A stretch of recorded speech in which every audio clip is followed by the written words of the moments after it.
ബിസ്മില്ലാഹി അൽഹംദുലില്ലാ വസ്സലാത്തു വസ്സലാമു അലാ റസൂലില്ലാ വഅലാ ആലിഹി വസഹ്ബിഹി അജ്മഈൻ. പരിശുദ്ധ ഖുർആനിലെ സൂറത്തുൽ ബഖറയാണ് നമ്മൾ പറഞ്ഞുകൊണ്ടിരുന്നത്. സൂറത്തുൽ ബഖറയിലെ 3-ാമത്തെ ആയത്താണ് നമ്മൾ വിശദീകരിച്ചത്.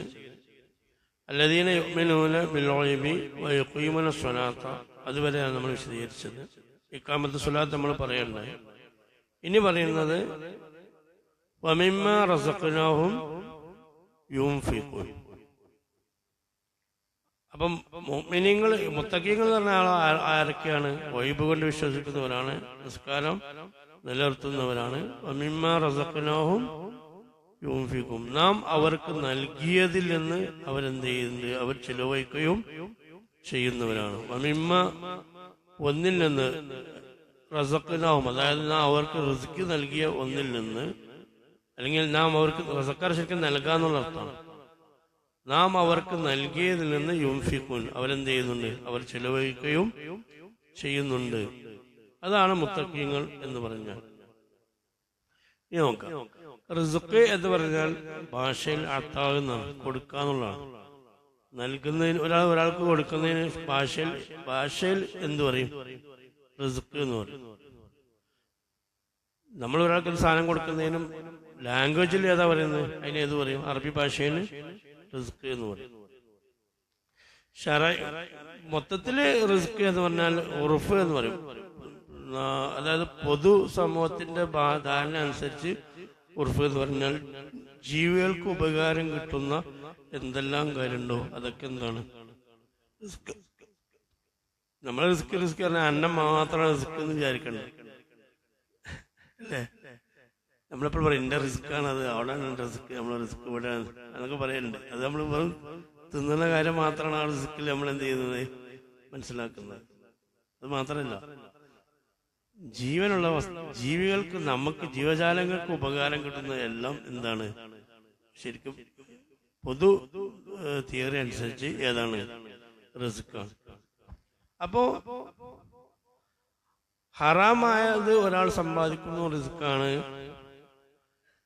ഹലാലായത് ഒരാൾ സമ്പാദിക്കുന്ന റിസ്ക്കാണ്.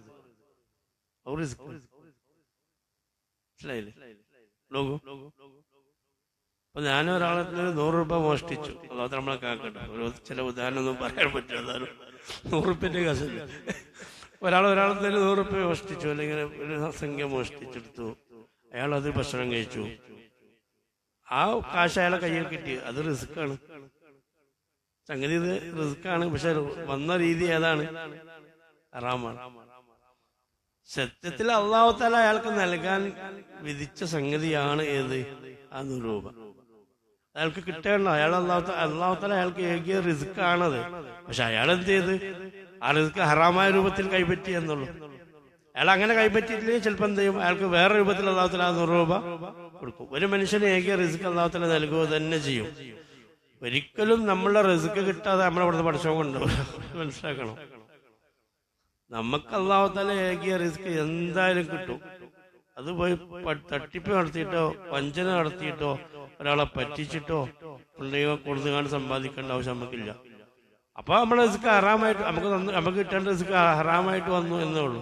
അപ്പൊ ഹറാമായി ഒരു മനുഷ്യന് കിട്ടുന്നതും റിസ്ക്കാണ്, ഹലാലായി ഒരു മനുഷ്യന് കിട്ടുന്നത് ഏതാണ്? റിസ്ക്കാണ്. നമുക്ക് എന്തൊക്കെ കിട്ടണോ ഒക്കെ റിസ്ക്കാണ്. പക്ഷെ അതിന്റെ മെത്തേഡ്, രീതികൾ ചിലപ്പോൾ ചില ആളുടെ ചെയ്തികൾ കൊണ്ട് ഹറാമിലേക്കും ഹലാലിലേക്കും പോകുന്നുണ്ട് എന്നുള്ളത്.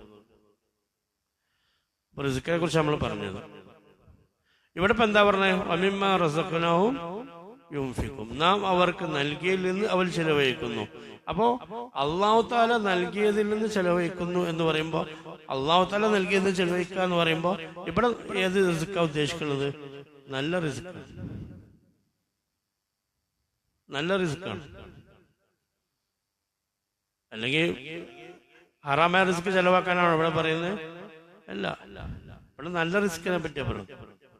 അപ്പൊ ഈ ചെലവഴിക്കുന്നത് മദ്ഹിന്റെ റിസ്ക്കാണ്, മദ്ഹിന്റെ ചെലവഴിക്കലാണ്. അപ്പൊ അല്ലാഹു തആല പ്രശംസിക്കണം. അപ്പൊ നല്ല മുതൽ കൊടുക്കുക, അതാണ് ഇവിടെ ഉദ്ദേശിക്കുന്നത്. അല്ല എങ്ങനെയെങ്കിലും സമ്പാദിച്ച് എങ്ങനെയും കൊടുക്കുക എന്നുള്ളതല്ല. മനുഷ്യന്മാർ പല രീതിയിലുണ്ടെന്നാണ്. ഹലാലായി സമ്പാദിച്ച് ഹലാല മാർഗത്തിൽ എന്ത് ചെയ്യുക? ചെലവഴിക്കുക. അതാണ് മനുഷ്യന്റെ ഏറ്റവും ഉന്നതമായ ദർജ. മനുഷ്യന്മാരെ ഏറ്റവും മോശം എന്താണ്? ഹറാമായി സംഭവിച്ച് ഹറാമിലേക്ക് ചെലവഴിക്കുക. അത് വളരെ മോശം. സമ്പാദിക്കണോ ഹറാമ്, ചെലവാക്കണോ ഹറാമ്. പിന്നെ ചിലവര് ഹലാലായ രൂപത്തിൽ സമ്പാദിച്ചിട്ട് ഹറാമായ രൂപത്തിൽ ചെലവാക്കും. അത് നല്ലതല്ല. ചിലവര് ഹറാമായ രൂപത്തിൽ സമ്പാദിച്ചിട്ട് പിന്നെ പള്ളിക്കും മദ്രസകളിലൊക്കെ ഇങ്ങനെ ഭാര്യക്കൂരി കൊടുക്കും. അതും അത്ര എന്തില്ല, ഗുണമില്ല. ഇവിടെ നല്ല റിസ്ക് അള്ളാഹു തആല നൽകിയ ഹലാല റിസ്ക്, അത് ഹലാല മാർഗത്തിൽ ചെലവഴിക്കും. അവരാണ് ആര്?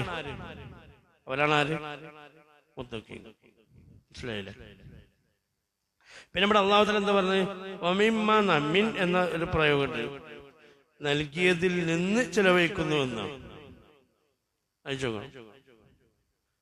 മിൻ അവിടെ വന്നതിൽ മിൻ ശരിക്ക് തബീന്ന് അറിയാം, അതിൽ നിന്ന് എന്ന അർത്ഥത്തിലാണ്. അപ്പൊ ഒരിക്കലും നമ്മളോട് നൽകിയത് മുഴുവൻ ചെലവഴിക്കാൻ ആര് പറയുന്നില്ല?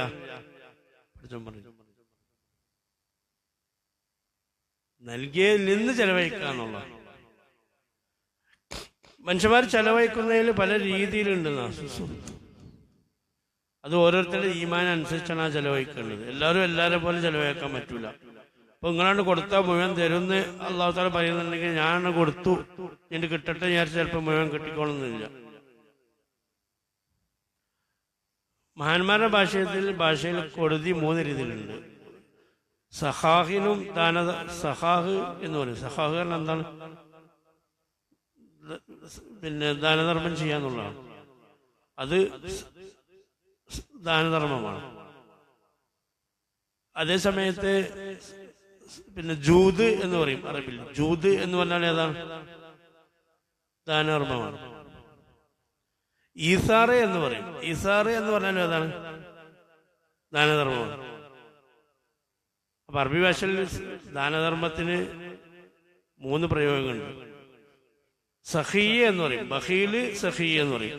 ബഖീല് പറഞ്ഞാൽ എന്താ? തീരെ കൊടുക്കാത്തവൻ. സഖീയ പറഞ്ഞാൽ എന്താ? കൊടുക്കുന്നവൻ.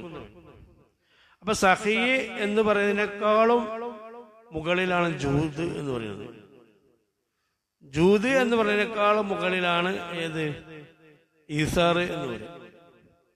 ഇപ്പൊ സഖീയ ആവുമ്പോ എന്താന്ന് വെച്ചാൽ, സഖീയ ആവുമ്പോ എന്ത് ചെയ്യാ?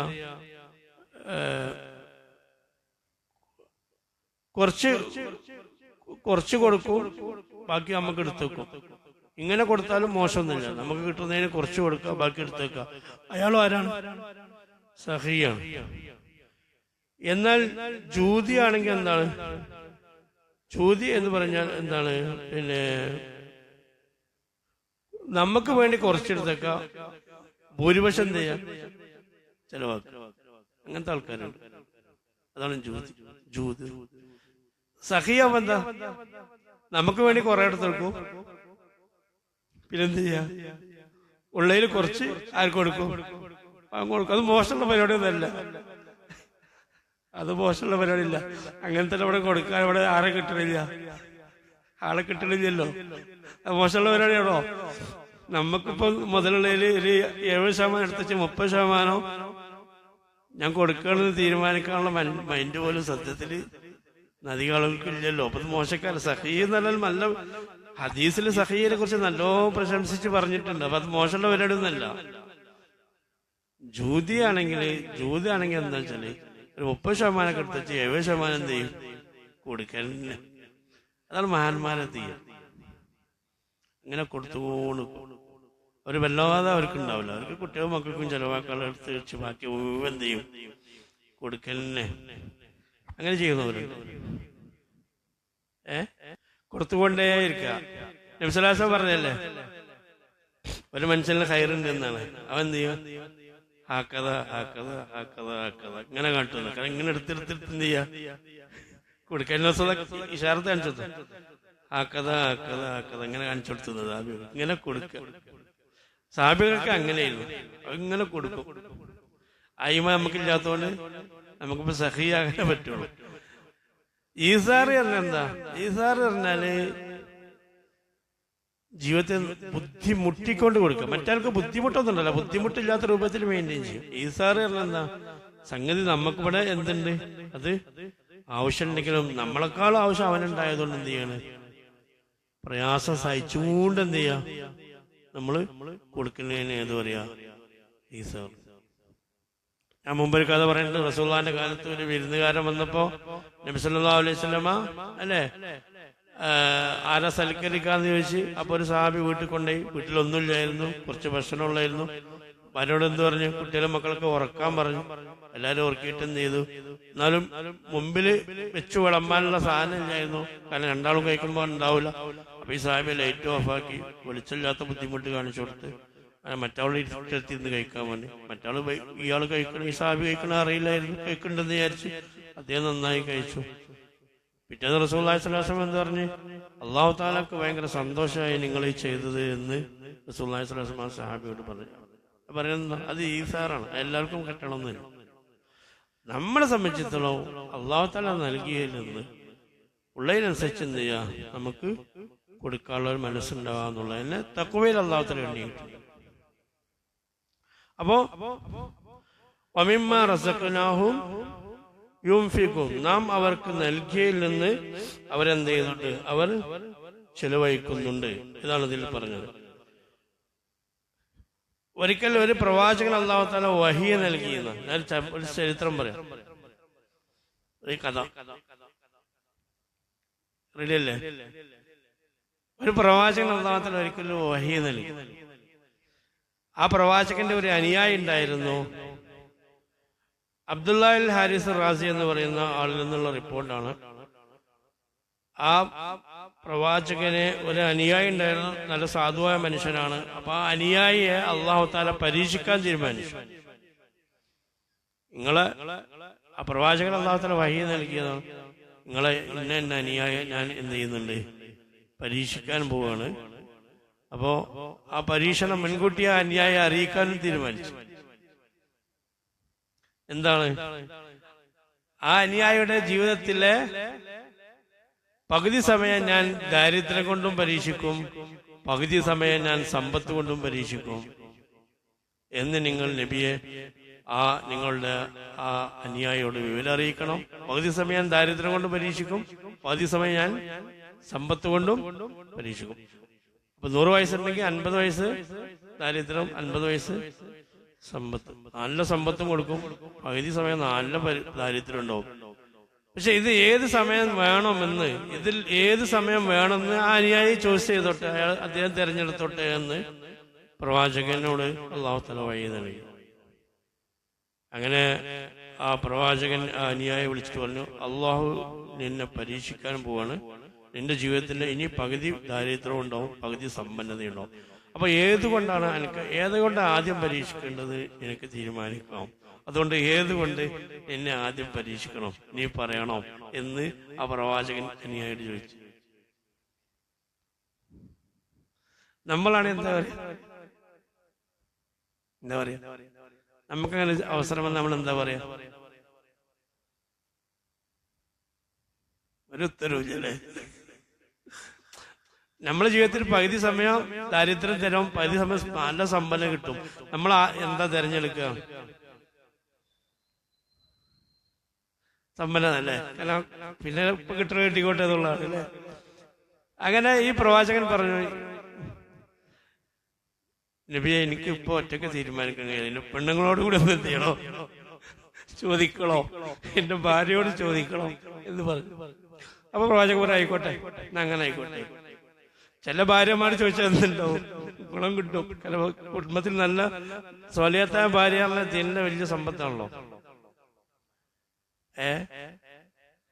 തുടങ്ങി പെണ്ണുങ്ങളോട് ചോദിക്കട്ടെ എന്നുള്ളതല്ലേ? അങ്ങനെ എന്ത് ചെയ്ത് പ്രവാചകൻ ആ സഹാബി ആ മനുഷ്യൻ ഭാര്യയോട് പോയിട്ട് ഡിസ്കസ് ചെയ്തു, ഭാര്യയോട് വിവരം പറഞ്ഞു, അല്ലാഹു തആല നമ്മളെ പരീക്ഷിക്കാൻ പോകും. അപ്പോൾ നമുക്ക് എങ്ങനെയാണ് വിഷയമുള്ളത്, അപ്പൊ നമ്മൾ ഏത് തിരഞ്ഞെടുക്കണം, നിന്റെ അഭിപ്രായം എന്താ എന്ന് ചോദിച്ചപ്പോ ഭാര്യ പറഞ്ഞു, എന്താ ആലോചിക്കാനുള്ളത്, ആദ്യം സമ്പത്തിന്റെ വന്നോട്ടെ എന്നാരും പറഞ്ഞു. ഭാര്യ പറഞ്ഞു.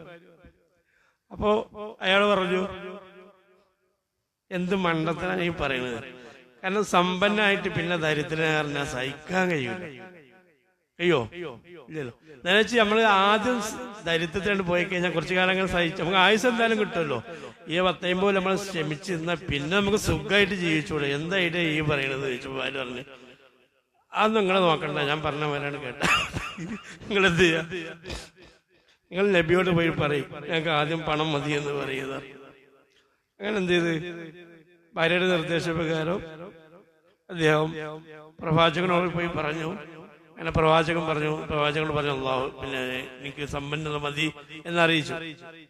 അങ്ങനെ പ്രവാചകൻ അതിനുള്ള ശ്രമങ്ങൾ നടത്തി. അങ്ങനെ അദ്ദേഹം ഭയങ്കര സമ്പന്നനായി. സമ്പന്നം കിട്ടുമല്ലോ, കാരണം അല്ലാഹു തആല വഹി നൽകിയല്ലേ. അപ്പൊ ഭാര്യ സമ്പത്തിന്റെ കുന്നു കൂടുമ്പോ ഭാര്യ പറഞ്ഞ് മനുഷ്യ നിങ്ങളൊരു കാര്യം ചെയ്യും, നിങ്ങളൊരു വസ്ത്രം എടുക്കുമ്പോൾ എന്ത് ചെയ്യണം, ഒരു വസ്ത്രം ഒരു പാവത്തിന് വേറെ നിങ്ങൾ എടുക്കണം. നിങ്ങൾ നേരം ഭക്ഷണം കഴിക്കുമ്പോൾ ആ ഭക്ഷണത്തിന് എന്ത് ചെയ്യുക, വേറെ ആളെ കൂടെ നിങ്ങൾ എന്തനുഭവിക്കുന്നുണ്ടോ അതൊക്കെ നിങ്ങളെ കൂടെ എന്ത് ചെയ്യണം, പാവങ്ങളെ നിങ്ങൾ കൂട്ടണം. അങ്ങനെ അനുഭവമല്ല, നിങ്ങൾ അങ്ങനെ ജീവിക്കുക. അനുഭവം അല്ലെന്നല്ല, നിങ്ങൾ ഈ പകുതി അങ്ങനെ ചെലവാക്കണം എന്ന് ഭാര്യ നിർദ്ദേശം കൊടുക്കും. അപ്പൊ അദ്ദേഹം എന്ത് ചെയ്യും, എന്ത് തനിക്ക് ഉപയോഗിക്കുന്നുണ്ടോ അതൊക്കെ ആർക്കും കൊടുക്കും, പാവം കൊടുക്കും. കാരണം മുടക്കില്ല, പണം ഇഷ്ടം പോലെ എന്ത് ചെയ്യുന്നുണ്ട്, വരുന്നുണ്ട്, അതങ്ങനെ കൊടുക്കുന്നുണ്ട്. അങ്ങനെ ജീവിതത്തിന്റെ സമ്പന്നതയുടെ പകുതി സമയം കഴിയാനായപ്പോ അല്ലാഹു തആല ആ പ്രവാചകന് വഹി നൽകി എന്നാണ്. അല്ലാഹു തആല നബി ദാലിക സമാനി, ആ കാലത്തെ പ്രവാചകന് വഹി നൽകി. എന്താ വഹി നൽകി? ഇനി എന്താണ്, ദരിദ്രം വരാൻ പോണല്ലേ? അല്ല, ഇന്നി കുന്തു ഖളൈതു നിസ്ഫ ഉംറഹു ബിൽ ഫഖരി വനിസ്ഫു ബിൽ ഇനാ ലാകിന്നി വജദ്തുഹു ഷാക്കിറ. എന്റെ അടിമയെ ഞാൻ പകുതി സമ്പന്നതയും പകുതി ദരിദ്രമാണ് പരീക്ഷിക്കാൻ തീരുമാനിച്ചെങ്കിലും സമ്പന്നത കൊടുത്തപ്പോൾ എന്റെ അടിമ നന്നായി എന്നോട് നന്ദി കാണിച്ചു. വശുക്രു യസ്തൗജിബുൽ മസീദ, നന്ദി കാണിച്ച പിന്നെ ഏറെ കൊടുക്കാന്നുള്ള എന്റെ ഏതാണ് ബാധ്യതയാണ്. ലഇൻ ശകർതും ലഅസീദന്നകും, നിങ്ങൾ നന്ദി കാണിച്ചാൽ പിന്നെ എന്ത് ചെയ്യും, തന്നതിനേക്കാൾ ഡബിൾ ആര് തരും, അല്ലാഹു തആല. ഫബശ്ശിറുഹു, അതോടെ നബിയെ നിങ്ങൾ ആ സഹോദരനെ നിങ്ങൾ സന്തോഷ വാർത്ത അറിയിക്കുക. അന്നി ഖളൈതു ബാക്കി ഉംറഹു ബിൽ ഇനാ, ബാക്കിയുള്ള ആയുസ്സും കൂടി ഞാൻ എന്ത് ചെയ്തിട്ടുണ്ട്, സമ്പന്നനാക്കാൻ തീരുമാനിച്ചിട്ടുണ്ട് എന്ന് അദ്ദേഹത്തെ നിങ്ങൾ വിവരം അറിയിക്കുക എന്ന് അല്ലാഹു തആല പ്രവാചകന് വഹി നൽകി. അപ്പൊ എന്തായി, ശുക്ർ കാണിച്ചുകൊണ്ട് ജീവിതം മുഴുവൻ സമ്പന്നനായി ജീവിക്കാൻ ആർക്ക് കഴിഞ്ഞു, അദ്ദേഹത്തിന് കഴിഞ്ഞു. മഹാന്മാരവിടെ തഫ്സീർ ഉദ്ധരിച്ച ഈ ആയത്തിന്റെ ശറയിൽ ഉദ്ധരിച്ച സംഭവമാണ് ഞാൻ നിങ്ങളോട് പറഞ്ഞു. അപ്പൊ വമിമ്മ റസഖ്നാഹും യുൻഫിഖൂൻ, നാം നൽകിയതിൽ ചെലവഴിക്കുക. അപ്പോ ഇവിടെ നിർബന്ധമായ സക്കാത്താണോ ഇവിടെ അല്ലാഹു തആല നൽകിയത് എന്നത് മുഫസ്സിറുകൾ ചർച്ച ചെയ്യുന്നുണ്ട്. നിർബന്ധമായ സക്കാത്ത് എന്തായാലും വരുന്നുണ്ട്. കാരണം എവിടെ സ്വലാത്ത് പറയുന്നുണ്ടോ അവിടെ ഇഖാമത്ത് സ്വലാത്ത് വഈതായി സക്കാത്ത് അല്ലെ, അങ്ങനെ പറയാറുണ്ട്. അപ്പൊ സക്കാത്ത് എന്നുള്ളതിൽ അത് അഫ്ളലാണ്. നിർബന്ധമായ സക്കാത്ത് എന്തായാലും ഇത് വരുന്നുണ്ട്. അല്ലാഹു തആല നൽകിയ എന്തൊക്കെയുണ്ടോ അതൊക്കെ ചെലവഴിക്കാന്നുള്ളതാണ്. ചിലപ്പോ എന്താണ്, സമ്പന്നനെ ഏത് കൊടുക്കേണ്ടി വരും. ഇപ്പൊ സമ്പന്നൻ ചെലവഴിക്കേണ്ട എന്താണ്, സമ്പന്നനാണ്, അല്ലാഹു തആല നൽകിയതാണ്. ദരിദ്രൻ ചെലവഴിക്കേണ്ടി വരും. ദരിദ്രൻ ചെലവഴിക്കേണ്ട എന്താണ്, ദരിദ്രൻ ചെലവഴിക്കേണ്ട എന്താണ്, അയാളുടെ ഹൃദയത്തിന് അയാൾക്ക് അല്ലാഹു തആല പലതും നൽകിയിട്ടുണ്ട്. ദാരിദ്ര്യം അന്വേഷിച്ചിട്ട് ബാക്കി അല്ലാഹു തആല കൊടുക്കാനില്ലല്ലോ. ദരിദ്രമാണെങ്കിൽ അയാൾ എന്ത് ചെയ്യണം, അയാളുടെ സമയവും പിന്നെ അയാളുടെ തീരുമാനങ്ങളും അല്ലാഹു അല്ലാത്ത വേറെ ആളെയും ഡിപ്പെൻഡ് ചെയ്യൂല എന്ന മാനസികാവസ്ഥ ചെലവഴിക്കണം. എനിക്ക് ദാരിദ്ര്യം ഉണ്ടെങ്കിൽ ഞാൻ എന്ത് ചെയ്യാം, നാട്ടുകാരെ പോയി കൈ കാണിക്കൂല തീരുമാനിക്കണോ, അത് ഇൻഫാക്കാണ്. എനിക്ക് പട്ടിയാണ്, ഞാൻ ഒരാളും ചോദിക്കൂല എന്ന് തീരുമാനിക്കണം. എന്റെ റബ്ബിനോട് പറയും, എന്റെ പട്ടി എന്ന റബ്ബിനോട് പറയും. അത് അല്ലാഹു തആല കൊടുത്ത ബോധവും ബുദ്ധിയാണ്. അത് അങ്ങനെ തന്നെ ചെലവഴിക്കണം എന്നാണ്. സമ്പന്നം ചെലവഴിക്കണം, അവന്റെ സമ്പന്നം ദാരിദ്ര്യം കൊടുക്കണം. പക്ഷെ ദാരിദ്ര്യം ചെലവഴിക്കാനുള്ളത്, ദാരിദ്ര്യനും ചെലവഴിക്കാനുണ്ട് എന്നാണ്. ദാരിദ്ര്യൻ അയാളുടെ ആ മാനസികാവസ്ഥ റബ്ബിന് വേണ്ടി ചെലവഴിക്കണം. നമ്മൾ ആരോഗ്യം, സമ്പത്തില്ലാച്ച ആരോഗ്യം ചെലവഴിക്കണം. നമ്മൾ അറിവ് ചെലവഴിക്കണം. നബി സല്ലല്ലാഹു അലൈഹി വസല്ലം ഹദീസിൽ കാണാം, ഇന്ന ഇൽമൻ ലാ യനാലു ബിഹി, ചില അറിവുകളുണ്ട്. കുറെ ആളുകൾക്ക് ചില അറിവുകൾ അല്ലാത്ത കൊടുത്തിട്ടുണ്ടോ, പക്ഷെ ആ അറിവുകൊണ്ട് യാതൊരു ഉപയോഗവും ആർക്കുമില്ല. ആ അറിവ് അങ്ങനെ വെച്ചുകൊടുക്കുകയാണ്, അയാൾ ഇങ്ങനെ വെച്ചിരിക്കുകയാണ്. യാതൊരു പെരുമാറ്റവും ഇല്ലാത്ത ചില അറിവുകളുണ്ട്. ചെലവഴിക്കപ്പെടാത്ത നദി പോലെയാണ്. ഒരാളെ വീട്ടിൽ നദി ഇങ്ങനെ ഗോഡൗണിൽ കുറെ ഉണ്ട്, പുറത്തേക്ക് എടുക്കില്ല എങ്കിൽ അതുപോലെയാണ് ഒരു മനുഷ്യന് അറിവ് കിട്ടിയിട്ട് വേറെ ആൾക്ക് പറഞ്ഞു കൊടുക്കില്ല എങ്കിൽ. അപ്പൊ അറിവ് ചെലവഴിക്കാവുന്ന ഇൻഫാക്കാണ്. എല്ലാ അറിവുണ്ട്, ദീനിന്റെ അറിവാകട്ടെ അല്ലെങ്കിൽ നമുക്ക് എന്തെങ്കിലും അറിവാകട്ടെ. ചില ആൾക്ക് ചിലതൊന്നും പറഞ്ഞു കൊടുക്കൂല. അത് പുറത്തേക്ക് വിടാൻ പറ്റില്ല എന്ന് പറയും. അത് പാടില്ല. അത് വേറെ എന്ത് ചെയ്യണോ? ആവശ്യമുണ്ടെങ്കിൽ പറഞ്ഞു കൊടുക്കണോ? ഇൻഫാക്ക് എല്ലാവർക്കും പോയി പറഞ്ഞു കൊടുക്കണമെന്നല്ല, അത് ഇൻഫാക്കാണ്, ചെലവഴിക്കണം എന്നുള്ളതാണ്. അപ്പൊ മനസ്സിലാക്കുക, എല്ലാത്തിനും ഇൻഫാക്ക് ഉണ്ട് എന്നാണ് നമ്മൾ മനസ്സിലാക്കേണ്ടത്.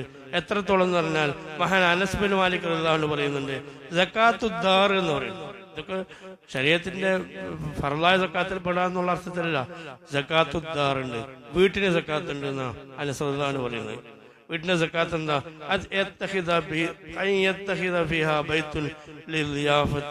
വീട് എന്ത് വേണ്ട, വീട് നീ നിർമ്മിക്കുമ്പോ അതിന്റെ സക്കാത്ത് എന്താ? എന്റെ വീട്ട് വിരുന്നുകാർക്ക് കൂടെ എന്ത് ചെയ്യണം? ഉപയോഗപ്പെടുത്താന്നുള്ളതാണ്. അതതിന്റെ സക്കാത്താണെന്നാ അനസ് മാലിക് റളിയല്ലാഹു അൻഹു പറഞ്ഞു. നമുക്ക് വീടുണ്ടെങ്കിൽ വിരുന്നുകാരെപ്പോഴും വരാൻ നമ്മൾ എന്ത് ചെയ്യണം? ആഗ്രഹിക്കണം. വിരുന്നേര് വരുന്നതിൽ എന്ത് ചെയ്യണം? സന്തോഷം കൊണ്ട് മനസ്സ് കുളിരണം. നിങ്ങൾ ചിരിച്ചുകൊണ്ട് കാര്യമില്ല. വിരുന്നേര് വരുന്ന ജീവിതത്തിലെ ഏറ്റവും ഹാപ്പിയായി കാണാതെ ഒരാൾക്ക് മുമ്പിനാൻ കഴിയില്ല. മൻകാന യുഅ്മിനു ബില്ലാഹി വൽ യൗമിൽ ആഖിരി ഫൽയുക്രിം ലൈഫ. അള്ളാഹുവിൽ അന്ത്യനാളിൽ വിശ്വാസം ഉണ്ടെങ്കിൽ അതിഥികൾ നിങ്ങൾ എന്ത് ചെയ്യണം? ബഹുമാനിക്കണം. അപ്പൊ വിരുന്നേര് വരാം. പക്ഷേ എന്ന് വിരുന്നേര് ആരും വരാഞ്ഞാൽ മതി എന്ന് പെണ്ണുങ്ങൾ വരക്കുണ്ടെങ്കിൽ അതിനെന്ത് ചെയ്യണ്ട? ആമയും പറയണ്ട. വിരുന്ന് വരാന്നുള്ളത് എന്താണ്? വിരുന്നേര് വരുന്ന വീട് ഭയങ്കര ബർക്കത്തുള്ള വീടാണ്. അതാ മനസ്സിലാക്കുക. അപ്പോ വീടിന് സക്കാത്തുണ്ട്. വീടിന്റെ സക്കാത്ത് എന്താണ്? വിരുന്നുകാരുണ്ടാക്കുക എന്നുള്ളതാണ്. അപ്പൊ വിരുന്നുണ്ടാക്കുക എന്നുള്ളത് സക്കാത്താണ്. ചുരുക്കി പറഞ്ഞാൽ ഇൻഫാക്ക് എന്ന് പറഞ്ഞ സംഗതി എന്താണ്? കുടുംബത്തിന് വേണ്ടി ചെലവഴിക്കൽ ഇൻഫാക്കാണ്. കുടുംബത്തിന് വേണ്ടി ചെലവഴിക്കൽ ഇൻഫാക്കാണ്. മക്കൾക്ക് ആവശ്യമുള്ള കാര്യങ്ങൾക്ക് ചെലവഴിക്ക് കൊടുക്കുക ഒക്കെ ഭയങ്കര കൂലിയാണ്. കുടുംബത്തിന് മനുഷ്യൻ ചെലവഴിക്കുന്ന ഏറ്റവും വലിയ സ്വതക്ക കുടുംബത്തിന് വേണ്ടി ചെലവഴിക്കൽ തന്നെയാണ്. ആദ്യം നമ്മൾ ചെലവഴിക്കേണ്ട അടുത്ത കുടുംബങ്ങൾക്കാണ്, പിന്നെ അകന്ന കുടുംബങ്ങൾക്കാണ്, പിന്നാണ് നാട്ടിലേക്ക് ചെലവഴിക്കേണ്ടത്. ഫർദായ ചെലവഴിക്കൽ, സുന്നത്തായ. അതുകൊണ്ടാണ് ഇവിടെ സക്കാത്ത് എന്ന് പറയാതെ ഈ ആയത്ത് എന്ത് പറഞ്ഞത്? ഫുള്ള് ഇങ്ങനെ തന്നെ ഇൻഫാക്കിന്റെ കാര്യം എടുത്ത് പറയാനുള്ള കാരണം സക്കാത്ത് എന്ന് പറയാതെ ഫുള്ള് എന്ത് ചെയ്ത് എല്ലാം ഉൾക്കൊള്ളിക്കാൻ വേണ്ടി ഈ ആയത്ത് ഇങ്ങനെ എടുത്ത് പറയാനുള്ള കാരണം. അപ്പൊ മിമ്മാ റസഖ്നാഹും യുൻഫിഖൂൻ, നമ്മൾ എന്ത് ചെയ്തിട്ടുണ്ട്? നമ്മൾ നൽകിയതിൽ നിന്ന് അവർക്ക് അല്ലാഹു തആല അവർ എന്ത് ചെയ്യുന്നുണ്ട്? ചെലവഴിക്കുന്നുണ്ട്. ചുരുക്കി പറഞ്ഞാൽ ഈ ആയത്തിൽ 4 കാര്യങ്ങളാണ് പറഞ്ഞത്. 1 തഖ്വ, 2 ഒഴിവ് കൊണ്ടുള്ള വിശ്വാസം, 3 നിസ്കാരം നിലനിർത്തുക, 4 ചെലവഴിക്കും. ഒരായത്ത് ഇല്ലേ അല്ലദീന യുഅ്മിനൂന ബിൽ ഗൈബി വയഖീമൂന സ്വലാത്ത വമിമ്മാ റസഖ്നാഹും യുൻഫിഖൂൻ എന്ന് പറഞ്ഞപ്പോൾ തന്നെ ദീനിൽ വളരെ പ്രധാനപ്പെട്ട 4 കാര്യങ്ങൾ അല്ലാഹു തആല പറഞ്ഞു. 4 ഖലീഫമാർ ഈ സ്വഭാവക്കാരായിരുന്നു. അദൃശ്യമായ വിശ്വാസത്തിൽ പിന്നെ മുത്തഖി എന്ന വിഷയത്തിൽ ഏറ്റവും മുൻപതിൽ നിന്ന ആളാണ് മഹാനാ സിദ്ദീഖ് റളിയല്ലാഹു അൻഹു. പരിശുദ്ധ ഖുർആനിൽ ആയത്തിറങ്ങി ഫഅമ്മാ മൻ അതാ വത്തഖ വസദ്ദഖ ബിൽ ഹുസ്ന, അത് സിദ്ദീഖ് റളിയല്ലാഹു അൻഹു. അദൃശ്യകാര്യങ്ങളിൽ വിശ്വസിച്ചിരുന്നതിൽ ഏറ്റവും മുൻപന്തിയിൽ സഹാബികൾക്ക് അറിയപ്പെട്ട ആളാണ് ആര്? ഉമർ ഖത്താബ് റളിയല്ലാഹു അൻഹു. ഹസ്ബുക വമൻ ഇത്തബഅക മിനൽ മുഅ്മിനീൻ, മഹാനാ ഉമർ ഖത്താബിനെ കുറിച്ച് ഇറങ്ങിയാണ്. നിങ്ങളും മതി, നിങ്ങളെ കൂടെയുള്ള മുഅ്മിനീങ്ങളും മതി. മുഅ്മിനീങ്ങൾ പ്രത്യേകം നബി നിങ്ങൾക്ക് മതി എന്ന് പറഞ്ഞു. ആര്? ദൃഢവിശ്വാസിയായ ഉമർ മതി. മിനൽ മുഅ്മിനീൻ എന്ന് പറഞ്ഞതിൽ പ്രധാനമായി എണ്ണി പറഞ്ഞത് ആരെയാണ്? ഉമർ ഖത്താബ്. അത് ഒഴിപ്പിയ വിശ്വാസത്തിൽ മുൻപന്തിയിൽ നിൽക്കുന്ന ആളാണ്. അതുപോലെ തന്നെ ഇഖാമത്ത് സ്വലാത്തിന്റെ കാര്യത്തിൽ മഹാനാ ഉസ്മാൻ അഫ്ഫാൻ റളിയല്ലാഹു അൻഹു രാത്രി നേരം വെളുക്കോളം നിസ്കരിച്ചിരുന്നു. ഒരു റക്അത്തിൽ ഒരു ഖത്തം തീർത്തിരുന്നു മഹാനാ ഉസ്മാൻ അഫ്ഫാൻ റളിയല്ലാഹു അൻഹു. മഹാനെ കുറിച്ച് പരിശുദ്ധ ഖുർആന്റെ ആയത്തിറങ്ങി അമ്മൻ ഹുവ ഖാനിതുൻ ആനാ അൽ-ലൈലി സാജിദുൻ വഖായിമ, സൂറത്ത് സുമറിലെ 9ാമത്തെ ആയത്ത്.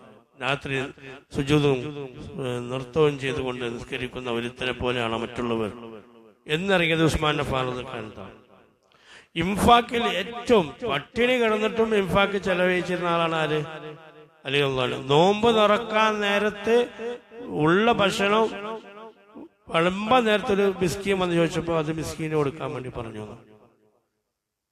പിറ്റേ ദിവസവും നോമ്പ് തുറക്കാൻ നേരത്തെ പട്ടിണി കിടന്ന് വിശന്ന് ഉള്ള നോമ്പ് വിഭവത്തിനകത്ത് വീട്ടും ഒരു മിസ്കീൻ വന്നപ്പോൾ അതും മിസ്കീൻ കൊടുത്തു കിടന്നു ഫാത്തിമാവിയോട്. 3 ദിവസം അങ്ങനെ പട്ടിണി കിടന്ന് നോമ്പ് പറ്റിട്ടുണ്ട് മിസ്കി വന്നപ്പോൾ കൊടുക്കാൻ പറഞ്ഞു. പരിശുദ്ധ ആയത്തിൽ കാണാം അല്ലദീന യുൻഫിഖൂന അംവാലഹും ബില്ലൈലി വന്നഹാർ. അമാന അലി ഇബ്നു അബീ ത്വാലിബിനെ കുറിച്ചാണ്. അപ്പൊ ഖുലഫായികളിൽ ഈ സ്വഭാവമൊക്കെ ഉണ്ട് എന്നാണ്. അപ്പൊ തഖ്വ, ഈമാൻ ബിൽ ഗൈബ്, ഇഖാമത്ത് സ്വലാത്ത്, ഇൻഫാഖ്, ഇതോടുകൂടി നമുക്ക് ഒരു പരിപൂർണ്ണ മുഅ്മിനാകാൻ കഴിയും. പരിശുദ്ധ ഖുർആൻ നിങ്ങൾ ആലോചിച്ച് നോക്കൂ. ഖുർആന്റെ തുടക്കത്തിൽ നമ്മൾ ഒരു പരിപൂർണ്ണ ഈമാനിന്റെ അവസ്ഥയിലേക്ക് അല്ലാഹു തആല ഈ ആയത്ത് കൊണ്ട് എത്തിക്കാൻ ഇവിടെ ചെയ്തത്. ഇനി നമ്മളെ തഖ്വയിലൂടെ മുന്നോട്ട് പോകാനാണ് വേണ്ടത്.